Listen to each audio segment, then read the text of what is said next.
In the village of Ogwumiri, there was a woman everyone loved. Her food was delicious, irresistible, magical even. Everyone praised her. Everyone craved her meals. But what they didn't know was that every bite carried a terrible, terrifying secret. This is the story of Amara, the woman whose food did more than satisfy hunger. It consumed souls. No one in Ogwumiri could remember when the sweet smell first began, drifting through the dusty market every morning.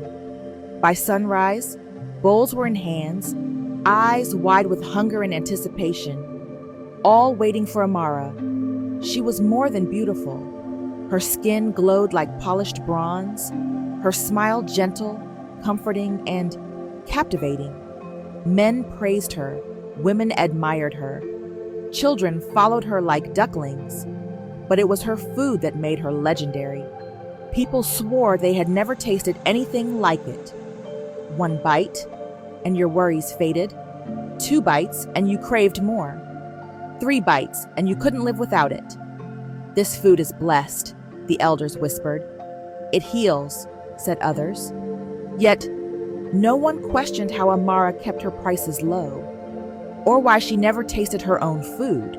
Small things unsettled the observant. At dawn, she carried covered clay pots to her kitchen, lids always sealed tight. At night, strange wet sounds came from her yard.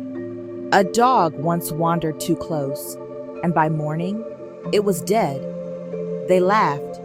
They said it was witchcraft, but Amara continued to smile, and her secret came from her own body, and something inside her was waking. The first to notice something wrong was Mama Azine, the oldest woman in the village. She had eaten Amara's food once, and that night she could not sleep.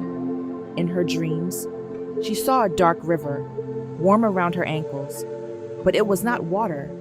It was yellow, steaming, alive. Mouths opened beneath the surface, whispering Amara's name. She woke screaming. By morning, her stomach ached, and her body betrayed her in ways she could not explain. Mama Azina warned the villagers. They eat her food, and something grows inside them, she said. They laughed, but the changes spread. Men woke thirsty, women complained of strange heat, children cried at night from dreams they could not explain, and the smell, faint, sour, clinging, came from Amara's stall.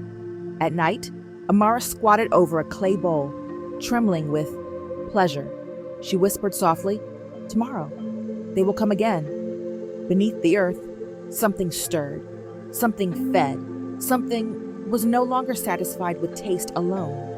17-year-old Adaze noticed the oddness. She sold vegetables across from Amara's stall and watched the crowd flock daily. What disturbed her most were Amara's eyes. They darkened when people ate, not with joy, but with relief, as if some pain inside her eased. One evening, Adeza followed Amara, quietly, carefully. Amara carried sealed pots through dark paths, humming softly, the sound rising and falling like a lullaby for something unseen. Adezi hid behind a fence, and what she saw made her cover her mouth. Amara squatted over a wide clay bowl.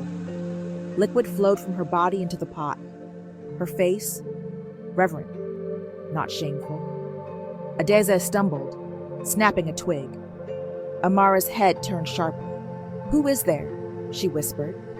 Adez ran, but she knew Amara had seen her, and she was not afraid. Not at all. The village began to change. People could not resist the food. Even those who swore off it found themselves drawn back. Okori the hunter collapsed after eating, yet returned 3 days later, trembling, unable to resist. The villagers' bodies began to betray them. Burning throats, restless nights, movements in sleep as if something moved inside them. Mama Azina warned Adayezi, "She is feeding something through us. We are the pots now." Amara flourished. Her beauty grew unnatural, but her shadow twisted, moving when she did not. At night, the sounds changed. Wet splashes joined a deep hum that was not human. The ground behind her hut sank, forming a pit filled with dark liquid. One evening, a pregnant woman collapsed after eating. Liquid poured uncontrollably from her.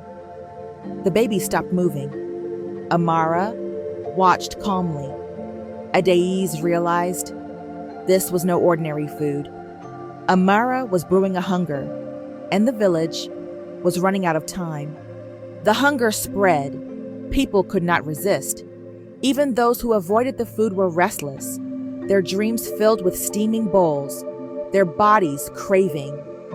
Adaiz tried to warn the elders. They dismissed her. One night, she followed Amara again, daring to enter the compound. She hid behind clay pots. Amara knelt over the pit, pouring the contents of a full pot into it. The earth bubbled, releasing a choking, rotting smell. From beneath the soil came shapes. Humanoid, writhing, mouths opened, whispering Adaizi's name. Amara's eyes met hers, glowing faintly. Her voice soft, almost loving. You've seen too much, and now you belong to it. Adaiz tried to scream, but her legs refused. The hunger had reached her. By dawn, villagers stirred in sleep, bellies growling, mouths watering. Amara smiled, whispering to the creature she had awakened, "Feed, my children, feed." And the hunger answered. It was only the beginning. The village was silent at night, except for groans, cries, and wet, slurping sounds.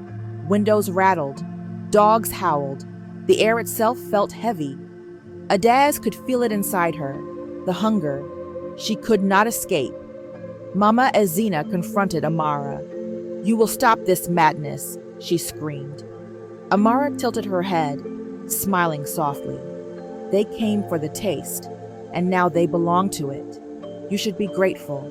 It will spare you if you join willingly. The ground trembled. The pit gurgled violently. Dark liquid rose in thick waves. Shapes twisted and writhed beneath the surface, whispering names, demanding more. People who had eaten Amara's food shuffled toward the pit, eyes glazed, screaming as the hunger consumed them. Adaiz realized the terrible truth. The more Amara's food was praised, the more the hunger grew. Amara stood at her stall, smiling, serving steaming bowls. The pit pulsed beneath her, swallowing, feeding, waiting for the next morsel of praise. And in Ogwumiri, everyone who loved her food had already paid. The delicious taste had a price, and that price was your soul. If you ever visit Ogwumiri, beware the food that tastes too good. Some meals are not meant to be eaten, and some smiles hide something far worse than you could imagine.